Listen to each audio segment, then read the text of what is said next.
ज्योतिषी से जुड़े बहुत सारे उपाय हमने सुने हैं कि ऐसा कर लो तो ऐसा हो जाएगा। बहुत सी चीजें देखी है भी है और सुनी भी है। इसके बारे में प्लीज आप विस्तार से बताइए।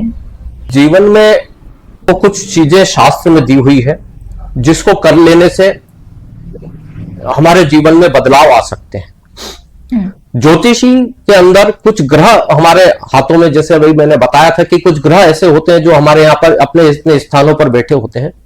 उनकी माउंट्स होते हैं, उनका एक क्षेत्र होता है, उनका एक क्षेत्र विशेष होता है। उस क्षेत्र विशेष के अंदर वो अपना काम करते हैं। शनि की स्थिति, गुरु की स्थिति, मंगल की स्थिति, चंद्र की स्थिति सब अपने अपनी जगह पर होती है। जब उनके ग्रहों के आकलन के अंदर कुछ नेगेटिव पॉजिटिव बनता है, जब उनकी स्थितियां व्यवस्थित है या नहीं है इसके बारे में जानना होता है, या इसमें कुछ नेगेटिव है। मान लीजिए आपके चंद्र की स्थिति अच्छी नहीं है, शुक्र की स्थिति अच्छी नहीं है, आपका गुरु की स्थिति अच्छी नहीं है, तो आपको उसके उपाय करना है। तो उसके लिए क्या करना है, आपके शुभ ग्रहों, शास्त्र में दिया हुआ है अपने शुभ ग्रहों की ताकत को बढ़ाकर और नेगेटिव ग्रहों को कम किया जा सकता है। क्योंकि आपके शुभ ग्रह जब आपकी एनर्जी ज्यादा हो जाएगी, आपकी ताकत अच्छी हो जाएगी, आपके शुभ ग्रहों की ताकत बढ़ जाएगी, तो और नेगेटिव को झेलने की ताकत उनमें पैदा हो जाती है। तो शास्त्र में उसके लिए कुछ उपाय दिए हैं।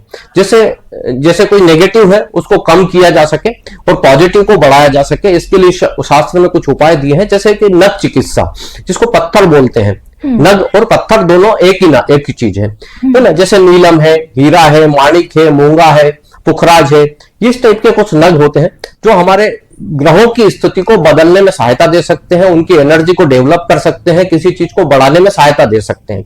जब किसी विशेष कलर को बढ़ाना होता है या हमारे विशेष कलर या विशेष ग्रह की स्थिति को डेवलप करना होता है तो इन चीजों का उपयोग किया जाता है। लेकिन दूसरी एक थेरेपी दी हुई है जिसको बोलते हैं जड़ी थेरेपी, उसको रूट्स थेरेपी बोलते हैं।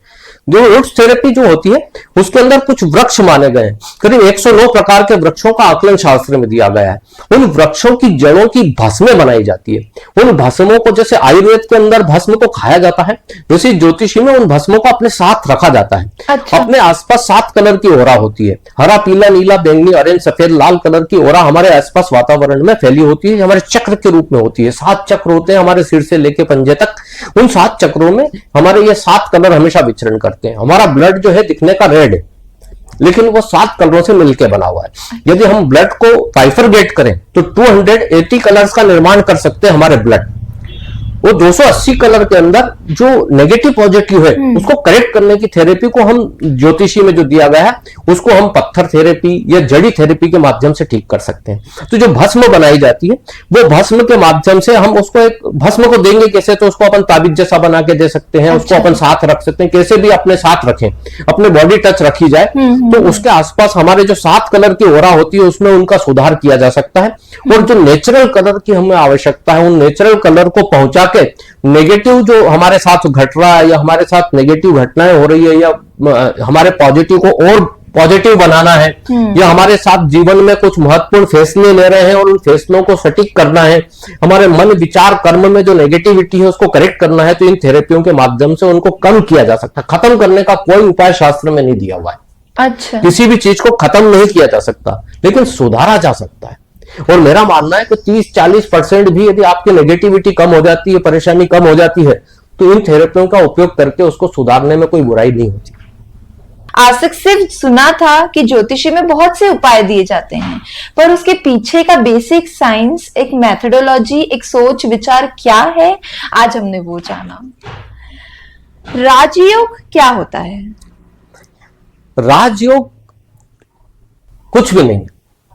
राजयोग ऐसा योग है जब पहले एक संसार होता था, वो राजा रजवाड़े होते थे और देखा होता था कि राजयोग मतलब उन्हें जिसके पास मान, सम्मान, प्रतिष्ठा, ख्याति हो, सम्मान मिलता हो, इज्जत मिलती हो, ये सब चीजें जिनके पास होती है उसको राजयोग के संज्ञा स्थान दिया गया है। शास्त्र में जिनके पास यह सब सुविधाएं मिल रही है वो राजयोग का मालिक है। तो ग्रहों में जब अपने जैसे पत्रिका के अंदर 10वें स्थान पर या भाग्य के आसपास या शुभ ग्रहों की स्थिति निर्मित होती है तो उसको राजयोग का संज्ञा स्थान कह दिया जाता है। हाथों के अंदर भी यदि आपके गुरु की स्थितियां, आपके शुभ ग्रहों की स्थितियां यदि अच्छी स्थितियों में बैठी हुई है तो वो राजयोग का मालिक होता है और उसको मान सम्मान या प्रतिष्ठा ख्याति जैसे पदों की प्राप्तियां होती है।